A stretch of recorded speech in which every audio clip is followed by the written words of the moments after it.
Coming up on Mountain News this morning, hundreds of people gather in Scott County to pay their respects to fallen Sheriff's Deputy Caleb Conley.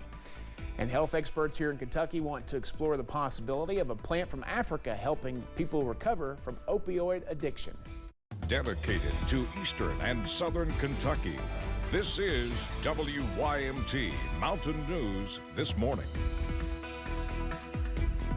Good morning, just after 6 o'clock. I'm Brandon Robinson on Thursday, June the 1st. Can you believe it's already June? Meteorological summer underway, and it's definitely going to feel like it later today. Glad to be along with you this morning. Let's take a look at our forecast, and we go to Jenkins on this trip around, and you see not too much going on there. US 119, US 23. I think they've moved that camera to a different direction there this morning. It looks like they're doing some road work up there, it looks like in the distance. So just be careful if you're traveling that area. If you do see that road work up there, let me know what's going on. It's hard to see from this distance there, but they may have put a new camera in up there, or at least changed the direction on the current camera. Current temperatures out there, 51 in Clintwood to now 65 in Monticello. Things are changing around a little bit there. 66 in Moorhead just a few minutes ago. But the big story this morning, a lot of folks basically right around the 60-degree mark, with Clintwood and Grundy being the exceptions there in Southwest Virginia. Even places like Wise and Jonesville, Middlesboro, Jacksboro, up through I-75 there, all the way up to Irvin there, mid to upper 50s and a lot of low 60s out there in some areas. There is some patchy fog out there this morning, so keep an eye out for that, especially here in Hazard. I'm looking at our studio camera and the Buffalo Mountain camera there. A few clouds looks like out there this morning as well. So again, you're back and forth with that today. Warmer, 85 a daytime high, but when it comes to rain chances, still slim pickings out there as we head through the rest of today. All right, hundreds gathered at Scott County High School last night to say goodbye to fallen Sheriff's Deputy Caleb Conley. Fellow law enforcement officers came from across the state, and some even traveled thousands of miles for the visitation. Grayson Passmore shows us how members of one organization are paying their respects. Last week, the Commonwealth saw the worst of humanity.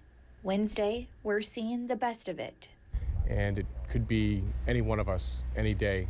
When we put on our uniform at the beginning of our shift, when we leave our homes, we don't know if that's going to be the last time we see our families. It's a burden and an honor Lieutenant Charles Hartnett doesn't take lightly. Deputy Caleb Conley's killing during a traffic stop on I-75 last Monday hit the Scott County and Cynthiana communities especially hard. But the horrible news of his death has made impacts on his fellow brothers and sisters in blue nationwide. Because when one officer gets murdered, it affects us all. Lieutenant Hartnett represents the Boston chapter of the Brotherhood for the Fallen. He's attending Deputy Conley's visitation services, joined by officers from New York, Dallas, Fort Worth, Colorado, and Chicago. As people who know what it takes to serve their communities, they've come to now serve Deputy Conley's family and department. Our officers go in every day, not knowing the dangers they may face. But like Deputy Conley, they're brave enough to do it anyway. I never knew Deputy Conley, but I know he was a U.S. Army veteran. I'm a U.S. Army veteran myself. He's got young children at home. I have young children at home, so it hits close when something like that happens. And you just want to really be there for the family to make sure, let them know that their service didn't go unnoticed and their sacrifice. The hundreds here make sure it never will. That was Grayson Passmore reporting. The Brotherhood for the Fallen organization also presented Deputy Conley's family with a donation. They will head back to their home states after the funeral service today. On Saturday, an apartment building in the Slimp community of Perry County was destroyed by a fire. The incident left 29 people that lived in the complex without a home and kids without their favorite toys as they start their summer break. Two moms who lived in the building say they did not get out with anything but each other, and they still have some basic unmet needs. Right now, clothes and help getting food, because it's hard to keep food in there with all them people. With 21 people, it's hard to get food. I mean, it's really hard. And, when you clothes, shoes. Yeah, just anything really helps right now. And try to find a place, to stay. A local Jeep club known as the Appalachian Wood Boogers announced its plan for a Jeep show and shine at the Leatherwood Elementary School on June 24th. Organizers say all proceeds will go to the families who lost their homes. In other news, leading up to Christmas time, many kids might ask Santa for a popular toy or game, but last Christmas, 6-year-old Caleb White wished for a new home. White's family was just one of many that lost theirs in the July flood, but yesterday, his wish was finally granted. WYMT's Alyssa Williams has that story. After losing his home in July's devastating flood, 6-year-old Caleb White began saving money to help his family purchase a new home. Yeah, and a little bitty piggy bank. Just like this big. White had even added the home to his Christmas wish list, and on Christmas morning, White learned his wish would eventually be fulfilled. There's more. Open it up, look at it. Our new house! Our house!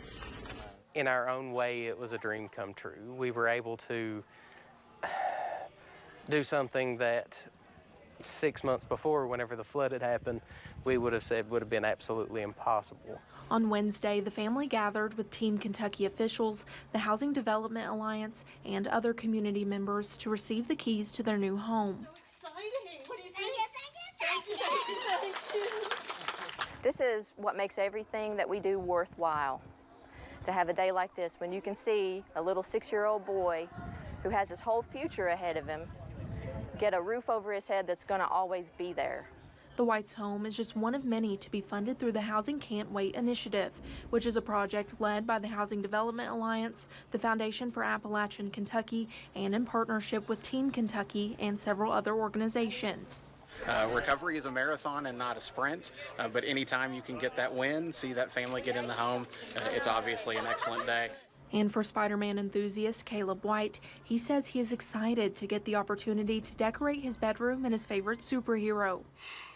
It was amazing. Celebrating the Christmas gift that will keep on giving for many years to come. In Knott County, Alyssa Williams, WYMT Mountain News.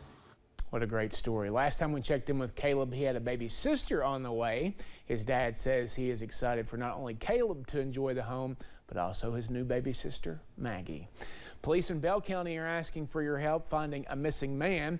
Officials with the Middlesboro Police Department say Wayne Rains was reported missing Wednesday. He was last seen May 22nd in a parking lot. He is 5'11", bald, has a goatee, and green eyes. If you have any information on where he might be, you are asked to call the Middlesboro Police Department using the number you see there on your screen.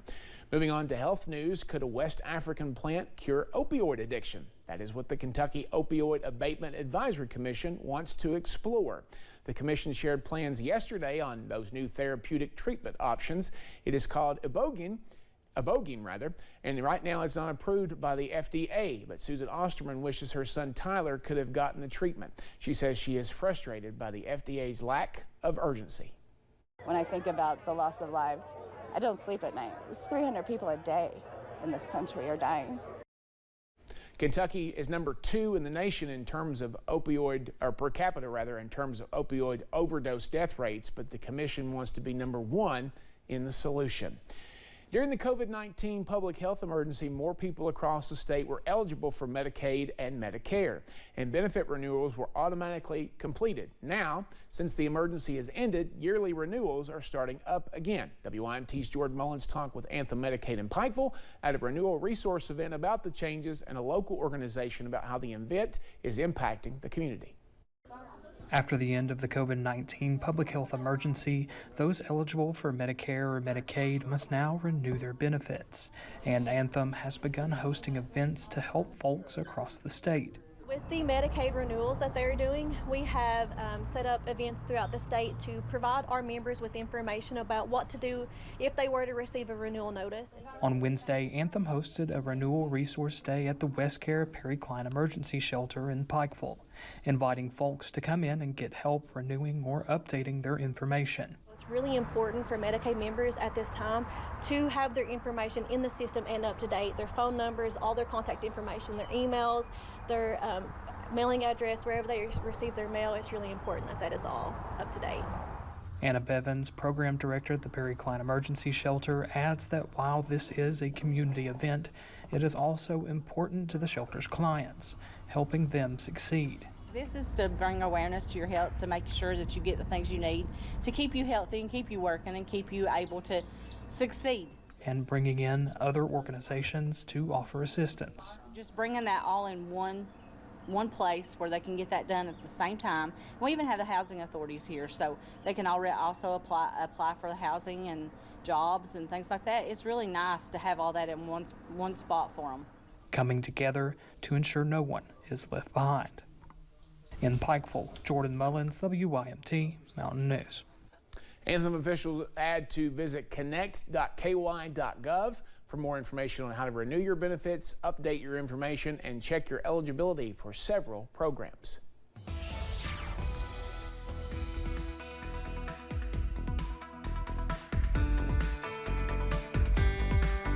6:10 here on this Thursday morning. We take a look at a foggy Buffalo Mountain, or at least foggy down in the valleys there from Buffalo Mountain. 57 degrees. You can see that blanket there just kind of hovering over the city of Hazard this morning, and I'll show you the Hazard cam here in a little while about what it looks like here from our studios. Temperatures out there across the board this morning in the 50s and 60s. 51 Clintwood's one of the cooler spots this morning. We have 65 in Monticello, 64 in Moorhead, but overall pattern there, a lot of 50s, upper 50s and low 60s. A couple of exceptions there in Southwest Virginia. So your day planner for today, it's going to be hot, as is expected for the first day of meteorological summer. Seasonal summer doesn't start for a few more days. 85 a daytime high, maybe a passing shower storm in the heat of the day, but don't expect much in the way of that. Thanks for joining us here on Mountain News this morning, and more news is on the way. Coming up, the U.S. House of Representatives vote to approve the debt agreement that meant to keep our country from going into default. We'll have those details in just a few minutes.